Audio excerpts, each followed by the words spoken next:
be refined. Through fire, through fear, through surrender, this is the journey of becoming God meant you to be. I come with hands wide open, nothing hidden, nothing proud. All the weight I've been holding, I lay it down, I lay it down.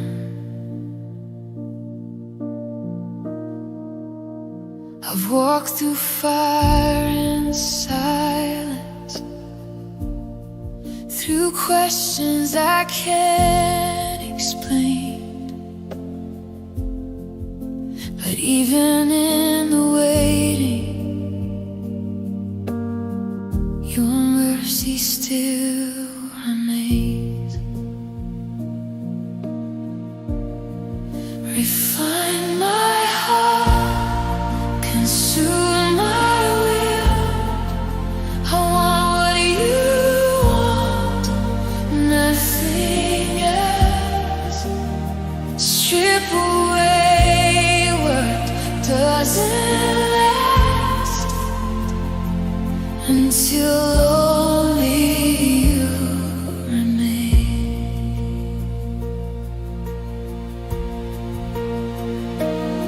You see the fear I don't speak, the cost I'm scared to pay. But love is calling me deeper, past comfort, past the safe.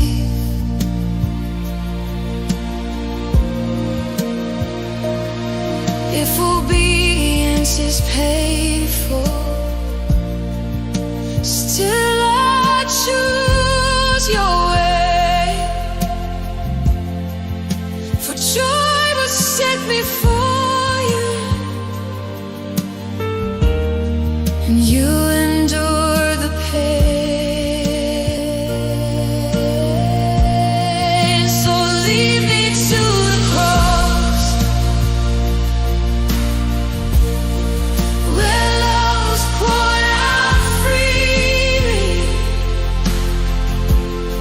where my pride and sin were nailed, in mercy cover me.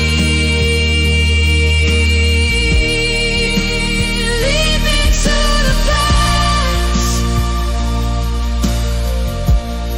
let I remember who you are. Not my will, but yours began. I surrender all.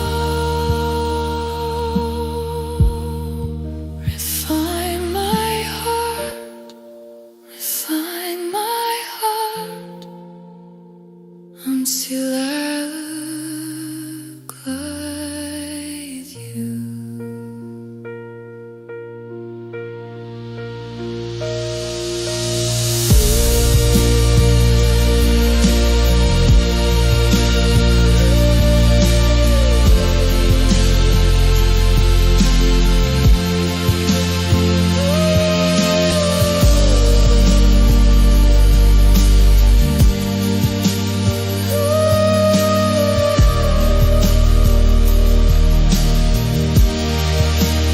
Here I am,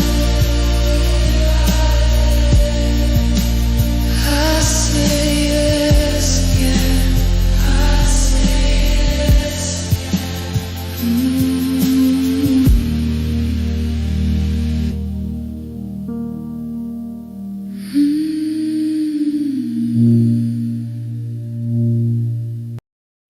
Before the cross, there was dust. Before the nails, there was a wilderness. Ashes marked the beginning of Lent. Remember that you are dust. But dust is not the end of the story. It's where it begins. Ashes remind us we are fragile. We are mortal. We are in need of mercy. From dust we came. To dust we return, and into that fragile humanity, Jesus stepped. Not into comfort, not into applause. He stepped into a desert, into silence, into hunger, into the place where everything unnecessary is stripped away. Because before redemption comes surrender. 40 days, no crowds, no miracles, no visible victory, only wind against stone. And when his body was weakest, the whisper came, if you really are who God says you are. Identity attacked, provision questioned, purpose challenged. Turn the stones to bread, take the shortcut, prove yourself. But the wilderness was not weakness, it was preparation. Jesus wasn't being punished, he was being strengthened. Because the victory of the cross didn't begin at Calvary, it began in the desert, before the garden, before betrayal, before the nails. Jesus chose obedience when no one was watching. He chose surrender when no one was applauding. The victory the world would one day see was formed in hidden faithfulness. Hidden obedience always precedes visible breakthrough. Ash Wednesday invites us into that same wilderness, not to shame us, not to expose us, but to prepare us. Before resurrection comes surrender, before glory comes dust. Maybe your life feels like wilderness right now, silent, stretched, unanswered. Maybe you're hungry for direction, hungry for clarity, hungry for God to speak. Hear this. The wilderness is not where God abandons you. It's where he forms you. What feels like isolation may actually be preparation. God is shaping you in the silence, strengthening you in the waiting. This week we begin the road to the cross, from the desert to the garden to the cross. But tonight we begin here, with dust, with surrender, with the quiet yes. Ashes remind us we are dust. The wilderness reminds us we are being formed, and the cross will remind us we are loved. This is the road to the cross, and every story, even yours, leads to him. What if the greatest betrayal in history didn't come with a sword, but with a kiss? What if the moment that changed eternity looked less like war and more like affection twisted into a weapon? Because sometimes the most dangerous wounds come from hands we trusted. The garden was still, too still. Olive branches whispered in the night wind, but heaven already knew what was coming. Jesus had prayed. He had surrendered. He had already said yes to the cup no one else could carry. And then, in the distance, torches flickered like accusations in the dark. Metal scraped against stone. Footsteps multiplied. The quiet broke, and leading them was one of his own. Judas wasn't a stranger. He wasn't a critic. He wasn't a Roman. He walked beside Jesus. He heard the sermons. He saw the miracles. He held the bread at the table. But proximity is not surrender. You can stand next to Jesus and still keep your heart locked away. 30 pieces of silver, a deal whispered in the shadows. But the real cost wasn't the money. It was a heart that never bowed. Rabbi, a respectful greeting, a familiar tone. Then the kiss, a symbol of love weaponized into betrayal. Soldiers surged forward. Chaos erupted. Peter's sword flashed. An ear fell to the ground, but Jesus stopped it. Put your sword away. This wasn't chaos. This was obedience unfolding, a plan older than the world itself. He could have resisted. He could have called angels. He could have walked away, but he stayed because the cross wasn't forced on him. It was chosen in the desert, confirmed in the garden, now embraced in the arrest. Love didn't run, love didn't fight, love surrendered. Fear shattered the moment. Promises dissolved like smoke. The ones who swore, even if everyone else leaves, ran into the darkness, and Jesus stood alone, bound, silent, unshaken. Betrayal hits hardest when it comes from someone close, a friend, a voice you trusted, a face you never expected to turn. Maybe you know that pain. Maybe you've been kissed in the dark. Maybe someone you love became the one who wounded you. Hear this. Jesus understands betrayal. He understands abandonment. He understands the silence after the hurt. And still, he didn't let betrayal redirect his purpose, and neither should you. The arrest leads to the trial. The trial leads to the cross. The road grows darker. But don't forget, love is still in control. It wasn't a sword, it was a kiss, and love chose to stay. If this spoke to you, stay close. There's more to this journey, and you're invited to walk it with us. This is Road to the Cross. Please comment and follow. We left him in the garden, betrayed by a kiss, surrounded by swords. But the chaos of Gethsemane was only the beginning. Now they drag him through the night, not to a prison cell, but to a palace, the house of Caiaphas. Jerusalem sleeps, but evil does not. Tonight the Son of God stands trial. No defense attorney, no fair witnesses, no search for truth, only a verdict, looking for a crime. If you've ever been misunderstood, misjudged, or condemned without a voice, then you need to see this night, because tonight, God himself is on trial. The Sanhedrin gathers, the most educated men in Israel. They know the law, they teach the scriptures, and yet they do not recognize the author of the law standing before them. Witnesses come forward. He said he would destroy the temple. No, that's not what he said. The lies don't even agree. Voices clash. Accusations collide. The room grows louder, but in the center of it all, he stands silent. Isaiah wrote it centuries earlier.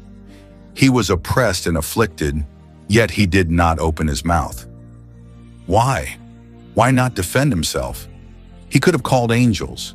He could have exposed every hidden sin in that room. He could have shattered the silence with power, but he stayed quiet because he wasn't there to win an argument. He was there to fulfill a mission. The Lamb does not argue with the knife, he submits to it. And his silence was not weakness, it was love. Caiaphas can't endure it anymore. The silence is breaking him. He demands the only question that matters. I charge you under oath by the living God. Tell us if you are the Messiah, the Son of God. The room goes still. The lies stop. The whispers stop. And Jesus lifts his head. I am. Not just yes. He uses the name spoken to Moses in the burning bush. I am. And you will see the Son of Man seated at the right hand of power and coming on the clouds of heaven. In that moment, he is not the accused, he is the judge. But they cannot bear the truth. Caiaphas tears his robes. Blasphemy, they spit on him. They strike him. They mock him. The creator of the universe allows his creation to hit him, not because he is powerless, but because he is purposeful. Inside, Jesus declares who he is. Outside, Peter forgets who he is. A servant girl speaks. You were with him. Peter shakes his head. I don't know him. Once, twice, 3 times. The rooster crows, and then Luke tells us something devastating. The Lord turned and looked at Peter. Not a look of anger, not a look of rejection, a look of knowing, a look that says, I told you this would happen, and I still love you. Peter runs into the darkness. Inside, Jesus is condemned by false witnesses. Outside, Peter is condemned by his own shame. 2 trials, 2 verdicts, only one Savior. The trial ends. The sun begins to rise. But history's darkest day is just beginning. They think they have judged him. But in truth, the cross will judge them. And it will judge us, not with wrath, but with sacrifice. He took the accusation so we could receive grace. He stood silent so we could be heard. He was bound so we could be free. If you have ever felt condemned, if you have ever felt like your mistakes define you, look at the trial. Look at the silence. Look at the cross that is coming, because the one who was judged for you is the only one qualified to defend you. Thank you for walking the road to the cross with us. We are nearing 1,000 souls in this community of grace. If this message spoke to you, subscribe and continue this journey. Next time, we stand before Pilate, and then we walk to Calvary. The trial was over. The verdict was decided, but the suffering was just beginning. Before the cross came the mockery. Before the nails came the crown. Not gold, thorns. The Roman soldiers led Jesus away from the courtroom, away from the crowds, away from the voices shouting for his death. They took him to a courtyard, to a post, to a place where dignity was stripped away and cruelty was routine. Leather whips cracked through the air, weighted with bone and metal, each strike tearing skin, each blow designed to break a man long before the cross ever touched his shoulders. But Jesus did not curse them. He did not resist. He did not call down angels, though heaven stood ready. He endured. Because the cross was not just a moment, it was a path he chose long before the soldiers ever raised their hands. A path he walked for you, for me, for every soul who would ever need saving. When the scourging ended, the humiliation began. They draped a purple robe across his torn back, not to honor him, but to ridicule him. A king, they laughed. A king without power, a king without followers, a king without a kingdom. Then they twisted branches together, not soft branches, not harmless vines, but thorns, long, sharp, cruel. They pressed the crown onto his head, blood mixed with sweat, pain mixed with mockery, and the soldiers bowed before him, not in worship, but in scorn. They mocked the very one who breathed life into their lungs. They ridiculed the King of Kings. Because they could not see who stood before them, they mocked him as a king, but heaven already knew.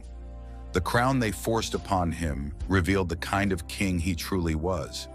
Not a king who conquers with swords, not a king who rules through fear, not a king who demands loyalty, but a king who conquers through sacrifice, a king who rules through love, a king who lays down his life for his enemies. The world saw weakness. Heaven saw victory beginning to unfold. The soldiers saw a man defeated. The Father saw a son fulfilling his mission. The crown of thorns wasn't a symbol of shame. It was a declaration of the kind of kingdom Jesus came to build. Pilate brought Jesus before the crowd, bruised, bleeding, wrapped in a robe meant to mock him, crowned with thorns meant to humiliate him. And Pilate spoke 3 words that echo through history. Behold the man. Behold the one who healed the sick. Behold the one who fed the hungry. Behold the one who raised the dead. Behold the one who never sinned, never lied, never harmed. A broken figure, yet the strongest man who ever lived. Strength is not always loud. Strength is not always forceful. Sometimes strength looks like standing silent in the face of injustice. Sometimes strength looks like choosing love when hatred surrounds you. Jesus stood there, not because he was powerless, but because he was purposeful. Pilate offered the crowd a choice: release Jesus or release Barabbas. Barabbas, a criminal, a rebel, a murderer, a man guilty of the very crimes Jesus was accused of. And the crowd shouted, "Release Barabbas! Crucify him!" Innocence stood condemned. Guilt walked free. But this moment wasn't an accident. It was a picture of the gospel. Barabbas walked away forgiven, not because he deserved it, but because Jesus took his place. And in a spiritual sense, we are all Barabbas. We walk free because Jesus stood silent. We live because he accepted death. We are forgiven because he carried what we could not. Sometimes the world celebrates what destroys and rejects what saves. Sometimes truth is mocked. Sometimes goodness is misunderstood. Sometimes the right choice is the unpopular one. And sometimes, like Jesus, you will be judged unfairly. You will be misunderstood. You will be overlooked, criticized, or rejected. But Jesus wore the crown anyway, not because the world approved, but because the Father had a purpose. And he carries not just thorns, he carries us. Your pain is not wasted. Your suffering is not unseen. Your obedience is not forgotten. Jesus knows what it feels like to be rejected. He knows what it feels like to be misunderstood. He knows what it feels like to be chosen last, so that you could be chosen first. A crown of thorns, a crowd shouting, a king rejected, and the cross was closer now.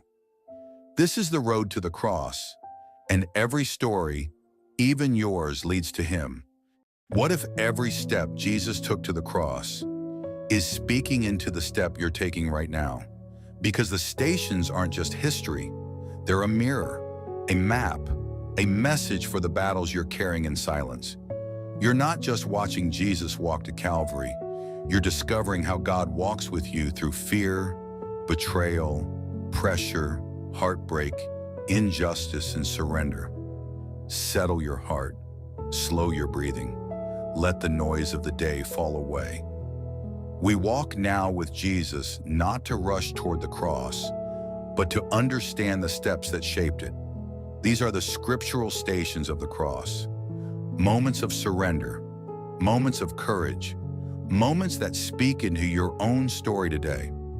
Every step he took speaks to a step you're taking now.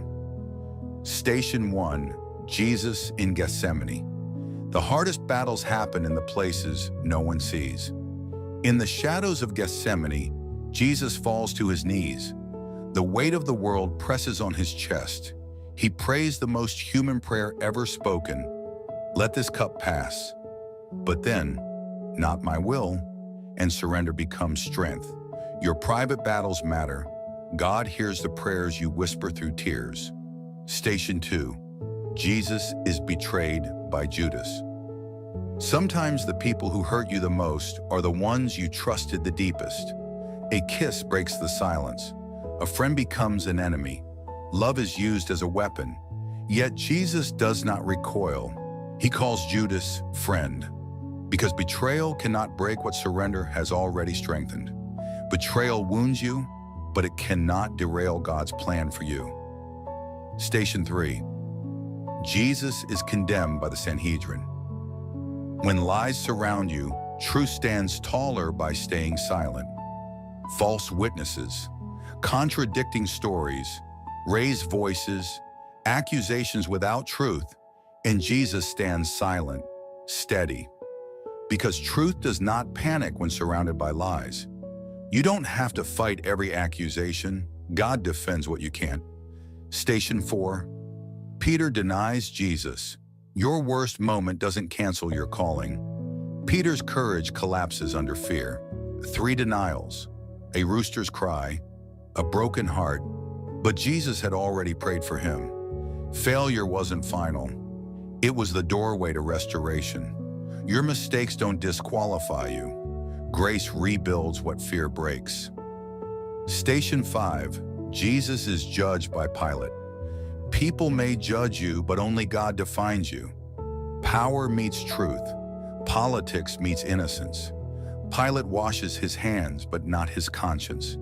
Jesus stands calm before earthly authority because his authority comes from above.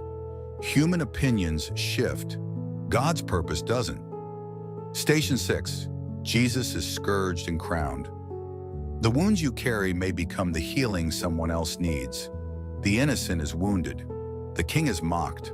A crown of thorns is pressed into his brow. Yet every wound becomes a doorway for healing. Every insult becomes a seed for redemption. Your pain is not pointless. God transforms wounds into testimonies. Station 7. Jesus takes up his cross. The weight you dread may be the assignment God uses. He lifts the wood that will lift him. He carries the weight that will free the world. This is not defeat. This is devotion. Your burdens may be the birthplace of your purpose. Station 8. Simon helps carry the cross. God sends help before you even know you need it. Simon is pulled from the crowd. He didn't volunteer, but God chose him. Sometimes help comes from unexpected places. Sometimes you are Simon. Sometimes you need Simon. You're not meant to carry everything alone. Station 9. Jesus meets the women of Jerusalem. Pain doesn't have to make you bitter. It can make you compassionate. Women weep for him, but Jesus turns to them and speaks comfort. Even while suffering, pain didn't close his heart. It expanded it. Your suffering can deepen your empathy. Station 10. Jesus is crucified. Forgiveness is never cheap, but it's always powerful. Nails pierce flesh. The cross is raised. The world holds its breath. And Jesus speaks the words that rewrite history. Father, forgive them. Forgiveness frees you more than it frees them. Station 11. Jesus promises paradise to the thief. Grace doesn't wait for you to get it right. It meets you where you are. A dying thief whispers hope. A dying Savior answers mercy. Today, you will be with me. It's never too late to turn toward God. Station 12. Jesus entrusts Mary to John. God heals loneliness by giving you people. Even in suffering, Jesus creates family. He gives Mary a son. He gives John a mother. Love holds people together when life tries to tear them apart. You are not meant to walk through pain alone. Station 13. Jesus dies. What feels like the end may be the beginning of something holy. Darkness covers the land. The earth trembles. The veil tears. Jesus breathes his last, not in defeat, but in completion. God is working even when everything feels lost. Station 14. Jesus is laid in the tomb. Silence doesn't mean God is done. It means he's preparing resurrection. The stone is rolled. Silence returns. Hope seems buried, but heaven is not silent, and the story is not over. God does his greatest work in hidden places. We have walked the road. We have seen the surrender. We have felt the weight. We have witnessed the love. The stations of the cross remind us that the path Jesus walked is not far from the paths we walk every day. In every burden we carry, in every fall that humbles us, in every moment we rise again, his journey speaks to ours. The cross shows us that suffering is not the end of the story. Through surrender, love, and faith, even the heaviest road can lead to redemption. And as we continue our journey, we remember this truth.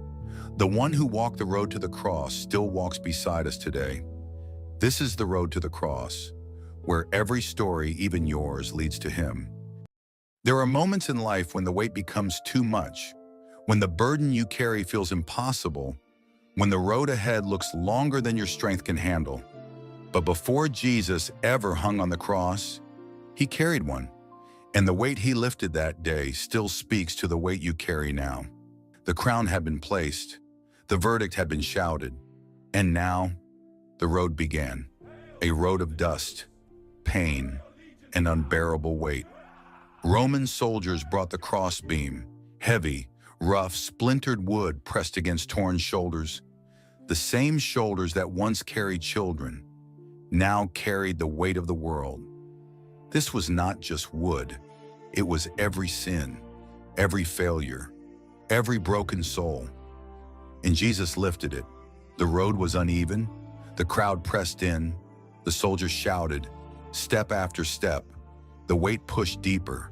And finally, he fell. The cross crashed into the dirt. Dust rose into the morning air. The King of Heaven lay beneath the weight of the world.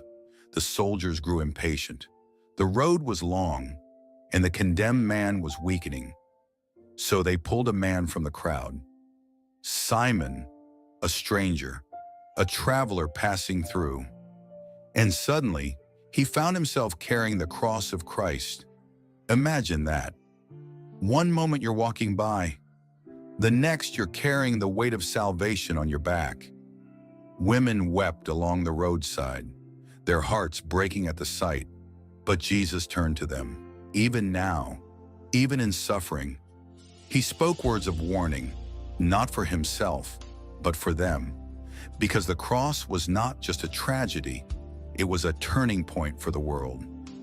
Then the hill appeared, Golgotha, the place of the skull, execution ground, where crosses stood like warnings against rebellion, and Jesus walked toward it, step by step, not dragged, not defeated, but determined. Because the cross was never an accident, it was the mission. Sometimes life gives you weight you never asked for, responsibilities, pain, seasons that feel too heavy to carry. But the road to redemption always passes through sacrifice.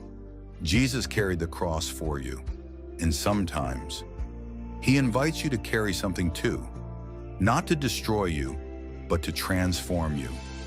Your cross is not punishment, it's preparation. A dusty road, a heavy cross, a hill waiting in the distance, and the world was about to change forever. This is the road to the cross, and every story, even yours, leads to him. Some moments change history, some moments change the world, but one moment changed eternity. On a hill outside Jerusalem, 3 crosses were raised, one for a criminal, one for another, and one for the Savior of the world. They reached the hill, Golgotha, the place of the skull, execution ground, a place where Rome reminded the world who was in control. The soldiers laid the cross on the ground. The wood he carried now became the place of sacrifice, and Jesus stood before it, not resisting, not turning away, but surrendering. They stretched out his hands, the same hands that healed the sick, that lifted the broken, that welcomed the outcast, and the hammer rose. Metal met flesh. The nails were driven deep into the wood. Pain echoed across the hill. Yet Jesus did not curse them. He did not call down angels. He prayed, "Father, forgive them, for they do not know what they are doing." 2 criminals hung beside him. One mocked, "If you are the Christ, save yourself." But the other saw something different. Through the blood, through the suffering, through the pain, he saw a king. And he said, "Jesus, remember me when you come into your kingdom." And Jesus answered him, "Today, you will be with me in paradise." Hours passed. The sky grew dark. The earth trembled. Creation itself seemed to mourn. The one who calms storms now faced the storm of sin. And from the cross, a cry broke through the darkness. My God, why have you forsaken me?" In that moment, he carried the full weight of separation from God. And then, with what strength remained, Jesus spoke, "It is finished." Not defeat, not the end, victory. The debt was paid, sin was broken, the way was opened, and with one final breath, he gave up his spirit. The cross was not just an execution, it was an exchange. Your guilt for his grace, your shame for his mercy, your brokenness for his love. And because of that moment, no one is too far gone. No life is too broken. No story is beyond redemption. A hill outside the city, 3 crosses, a sacrifice that changed everything. This is the road to the cross, and every story, even yours, leads to him. If you're listening right now and forgiveness feels heavy, pause here. Forgiveness doesn't mean the pain didn't matter. It doesn't erase what happened. It doesn't pretend the wound wasn't real. It simply means you are tired of carrying it alone. Take a breath. You don't have to rush this moment. You are safe here. Some wounds don't fade quickly. Some memories still ache when they surface. And some names feel too painful to speak out loud. You may want to forgive, but your heart still remembers the hurt. God sees that struggle. He sees the tension between wanting peace and still feeling the pain. And He does not shame you for it. Forgiveness is not saying what happened was okay. It is not forgetting. It is not excusing. And it is not rushing healing. Forgiveness is choosing not to let the pain define you forever. It frees you, not the one who hurt you. And God never asks you to forgive alone. Jesus understands this road. He was betrayed. He was abandoned. He was misunderstood. And yet, step by step, He walked the road to the cross. From that cross, Jesus forgave, not because the pain was small, but because love was greater. He carried the weight of injustice, so you wouldn't have to carry yours forever. So when forgiveness feels impossible, remember this. You are walking a road He Himself has already walked. You may not be ready to forgive fully today, and that's okay. Healing doesn't happen all at once. Sometimes obedience looks like saying, God, I'm willing, but I'm not there yet. And even that willingness is a holy beginning. Let this moment be enough. This is our prayer. God, you see the pain we carry. You know the wounds that still ache, the memories that resurface, the forgiveness we struggle to give. We come to you honestly, not pretending, not performing, not rushing healing. We bring you what we cannot release yet. Teach us to forgive the way Jesus forgave, not by denying the pain, but by trusting you with it. Free us from carrying what is too heavy for our hearts. Heal what was broken, restore what was taken, and when forgiveness feels impossible, meet us here on the road to the cross, where love was poured out, grace was made available, and freedom began. We lay this burden at your feet, step by step, breath by breath. Amen. If this moment helped you, stay here a little longer. Like this video. Share it with someone who may need peace tonight, and subscribe to Walk the Road to the Cross, where healing doesn't rush and The disciples hid behind locked doors, fear filling the room. The one they believed was the Messiah was gone. This was the day between promise and fulfillment, the day heaven said nothing. But God was still working in the silence.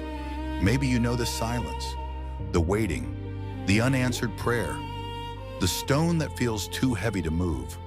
Silent Saturday is the place between heartbreak and breakthrough. It feels empty. It feels forgotten. But silence is not absence. The tomb was not the end. It was the place where resurrection was already beginning. Before sunrise, women walked toward the tomb carrying grief and love. The sky was still dark when the earth trembled. The stone moved, the tomb opened. And where death was expected, light was waiting. The grave clothes remained, but the body was gone.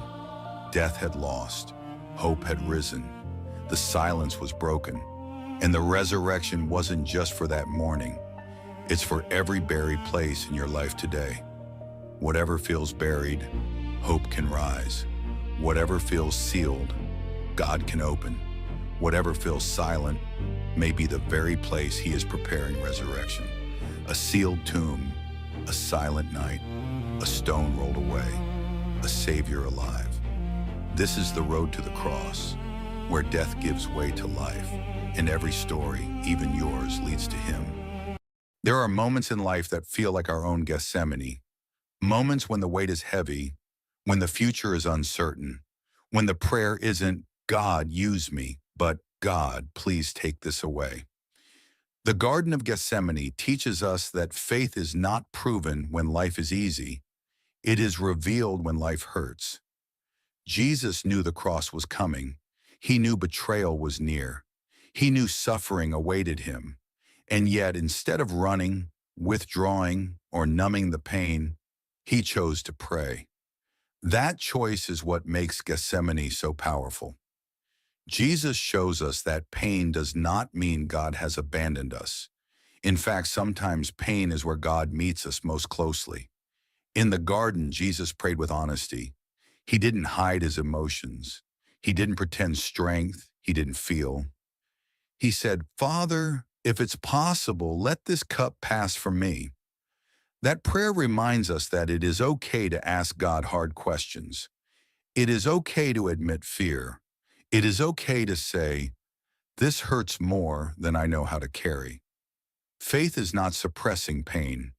It is bringing pain into God's presence. So many of us try to avoid suffering. We distract ourselves. We harden our hearts. We run from difficult conversations, broken relationships, and unanswered questions.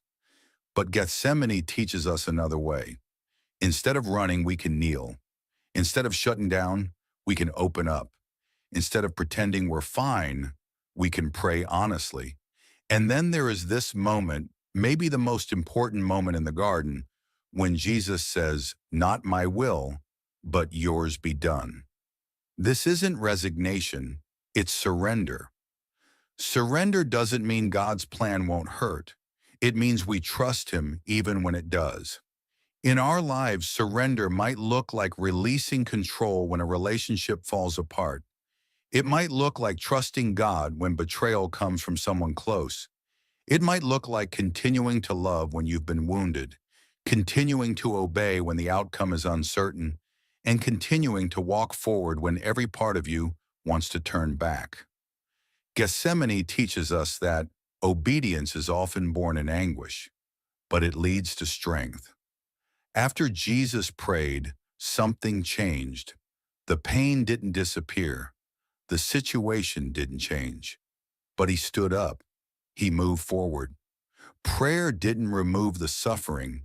It equipped him to endure it. That's an important lesson for us. Prayer isn't about escaping life's hardest moments. It's about being strengthened to face them with courage and faith. When we pray instead of run, God strengthens our spirit, even if our circumstances remain the same. And then there's betrayal. Jesus' closest followers fell asleep when he asked them to stay and pray. Shortly after, one of his own betrayed him with a kiss. Gethsemane shows us that even righteous people experience abandonment. Even faithful people are disappointed by others. But Jesus wasn't destroyed by betrayal because his foundation was in God, not people. That matters for us. People will fail us. Friends may walk away. Trust may be broken. Expectations may be shattered. If our strength comes only from people, betrayal will devastate us.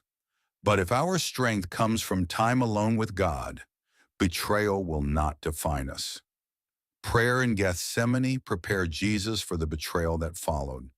It anchored him when human support fell away. And it can do the same for us.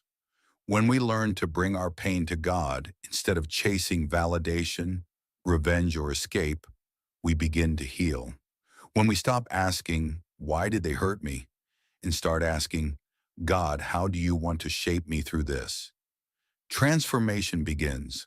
Gethsemane also teaches us about solitude. There are seasons when no one can walk the road with us, not because we're unloved, but because the journey is deeply personal. Jesus faced his darkest hour largely alone, but he was never without the Father.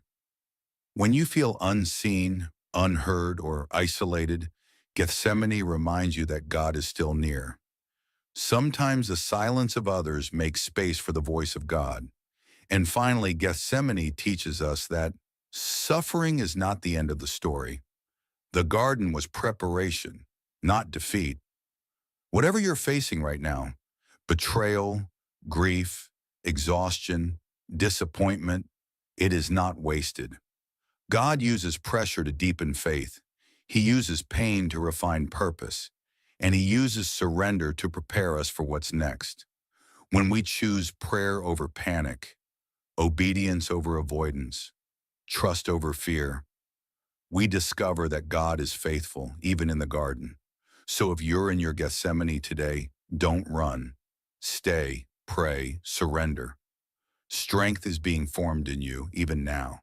And just like Jesus, you will rise, ready to walk forward in faith. Every transformation begins with open hands and a heart ready to be refined. Through fire, through fear, through surrender, this is the journey of becoming who God meant you to be. I come with hands wide open, nothing hidden, nothing proud. All the weight I've been holding, I lay it down, I lay it down. I've walked through fire and silence, through questions I can't explain. But even in the waiting, your mercy still remains. Refine my heart, consume my will. I want what you want, nothing else. Strip away what doesn't last, until only you remain.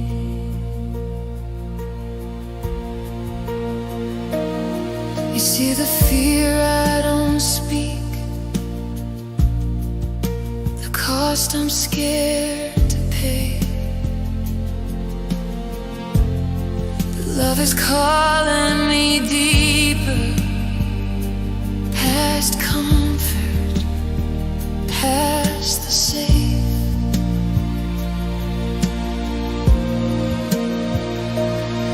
If obedience is painful, still I choose your way. For joy will set me for you, and you endure the pain. So lead me to the cross, where love was poured out freely, where my pride and sin were nailed, and mercy covered me. Lead me to the place, let I remember who you are. Not my will, but yours be I surrender all. Refine my heart, refine my heart, until I look like you.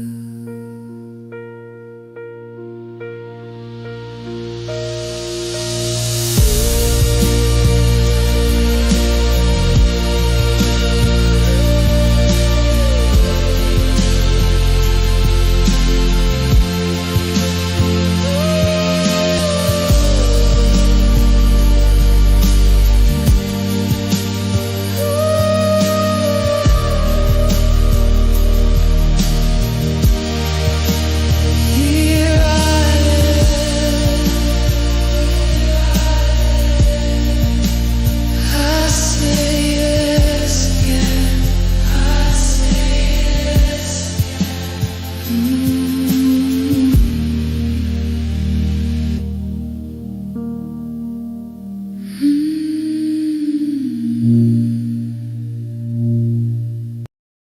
Before the cross, there was dust. Before the nails, there was a wilderness. Ashes marked the beginning of Lent. Remember that you are dust, but dust is not the end of the story. It's where it begins. Ashes remind us we are fragile. We are mortal. We are in need of mercy. From dust we came, to dust we return, and into that fragile humanity, Jesus stepped. Not into comfort, not into applause. He stepped into a desert, into silence, into hunger, into the place where everything unnecessary is stripped away. Because before redemption comes surrender. 40 days, no crowds, no miracles, no visible victory, only wind against stone. And when his body was weakest, the whisper came, if you really are who God says you are. Identity attacked, provision questioned, purpose challenged. Turn the stones to bread, take the shortcut, prove yourself. But the wilderness was not weakness, it was preparation. Jesus wasn't being punished, he was being strengthened. Because the victory of the cross didn't begin at Calvary, it began in the desert, before the garden, before betrayal, before the nails. Jesus chose obedience when no one was watching. He chose surrender when no one was applauding. The victory the world would one day see was formed in hidden faithfulness. Hidden obedience always precedes visible breakthrough.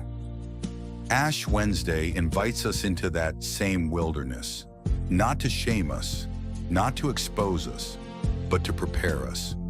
Before resurrection comes surrender, before glory comes dust. Maybe your life feels like wilderness right now, silent, stretched, unanswered. Maybe you're hungry for direction, hungry for clarity, hungry for God to speak. Hear this. The wilderness is not where God abandons you. It's where he forms you. What feels like isolation may actually be preparation. God is shaping you in the silence, strengthening you in the waiting. This week we begin the road to the cross, from the desert to the garden to the cross. But tonight we begin here, with dust, with surrender, with a quiet yes. Ashes remind us we are dust. The wilderness reminds us we are being formed, and the cross will remind us we are loved. This is the road to the cross, and every story, even yours, leads to him. What if the greatest betrayal in history didn't come with a sword, but with a kiss? What if the moment that changed eternity looked less like war and more like affection twisted into a weapon? Because sometimes the most dangerous wounds come from hands we trusted. The garden was still, too still. Olive branches whispered in the night wind, but heaven already knew what was coming. Jesus had prayed. He had surrendered. He had already said yes to the cup no one else could carry. And then, in the distance, torches flickered like accusations in the dark. Metal scraped against stone. Footsteps multiplied. The quiet broke, and leading them was one of his own. Judas wasn't a stranger. He wasn't a critic. He wasn't a Roman. He walked beside Jesus. He heard the sermons. He saw the miracles. He held the bread at the table. But proximity is not surrender. You can stand next to Jesus and still keep your heart locked away. 30 pieces of silver, a deal whispered in the shadows. But the real cost wasn't the money. It was a heart that never bowed. Rabbi, a respectful greeting, a familiar tone. Then the kiss, a symbol of love weaponized into betrayal. Soldiers surged forward. Chaos erupted. Peter's sword flashed. An ear fell to the ground, but Jesus stopped it. Put your sword away. This wasn't chaos. This was obedience unfolding, a plan older than the world itself. He could have resisted. He could have called angels. He could have walked away, but he stayed because the cross wasn't forced on him. It was chosen in the desert, confirmed in the garden, now embraced in the arrest. Love didn't run. Love didn't fight. Love surrendered. Fear shattered the moment. Promises dissolved like smoke. The ones who swore, even if everyone else leaves, ran into the darkness, and Jesus stood alone, bound, silent, unshaken. Betrayal hits hardest when it comes from someone close. A friend, a voice you trusted, a face you never expected to turn. Maybe you know that pain. Maybe you've been kissed in the dark. Maybe someone you loved became the one who wounded you. Hear this. Jesus understands betrayal. He understands abandonment. He understands the silence after the hurt. And still, he didn't let betrayal redirect his purpose, and neither should you. The arrest leads to the trial. The trial leads to the cross. The road grows darker. But don't forget, love is still in control. It wasn't a sword, it was a kiss, and love chose to stay. If this spoke to you, stay close. There's more to this journey, and you're invited to walk it with us. This is Road to the Cross. Please comment and follow. We left him in the garden, betrayed by a kiss, surrounded by swords. But the chaos of Gethsemane was only the beginning. Now they drag him through the night, not to a prison cell, but to a palace, the house of Caiaphas. Jerusalem sleeps, but evil does not. Tonight the Son of God stands trial. No defense attorney, no fair witnesses, no search for truth, only a verdict, looking for a crime. If you've ever been misunderstood, misjudged, or condemned without a voice, then you need to see this night, because tonight, God himself is on trial. The Sanhedrin gathers, the most educated men in Israel. They know the law, they teach the scriptures, and yet they do not recognize the author of the law standing before them. Witnesses come forward. He said he would destroy the temple. No, that's not what he said. The lies don't even agree. Voices clash. Accusations collide. The room grows louder, but in the center of it all, he stands silent. Isaiah wrote it centuries earlier. He was oppressed and afflicted, yet he did not open his mouth. Why? Why not defend himself? He could have called angels. He could have exposed every hidden sin in that room. He could have shattered the silence with power, but he stayed quiet because he wasn't there to win an argument. He was there to fulfill a mission. The Lamb does not argue with the knife, he submits to it. And his silence was not weakness, it was love. Caiaphas can't endure it anymore. The silence is breaking him. He demands the only question that matters. I charge you under oath by the living God. Tell us if you are the Messiah, the Son of God. The room goes still. The lies stop. The whispers stop. And Jesus lifts his head. I am. Not just yes. He uses the name spoken to Moses in the burning bush. I am. And you will see the Son of Man seated at the right hand of power and coming on the clouds of heaven. In that moment, he is not the accused, he is the judge. But they cannot bear the truth. Caiaphas tears his robes. Blasphemy, they spit on him. They strike him. They mock him. The creator of the universe allows his creation to hit him, not because he is powerless, but because he is purposeful. Inside, Jesus declares who he is. Outside, Peter forgets who he is. A servant girl speaks. You were with him. Peter shakes his head. I don't know him. Once, twice, 3 times. The rooster crows, and then Luke tells us something devastating. The Lord turned and looked at Peter. Not a look of anger, not a look of rejection, a look of knowing, a look that says, I told you this would happen, and I still love you. Peter runs into the darkness. Inside, Jesus is condemned by false witnesses. Outside, Peter is condemned by his own shame. 2 trials, 2 verdicts, only 1 Savior. The trial ends. The sun begins to rise. But history's darkest day is just beginning. They think they have judged him. But in truth, the cross will judge them. And it will judge us, not with wrath, but with sacrifice. He took the accusation so we could receive grace. He stood silent so we could be heard. He was bound so we could be free. If you have ever felt condemned, if you have ever felt like your mistakes define you, look at the trial. Look at the silence. Look at the cross that is coming, because the one who was judged for you is the only one qualified to defend you. Thank you for walking the road to the cross with us. We are nearing 1,000 souls in this community of grace.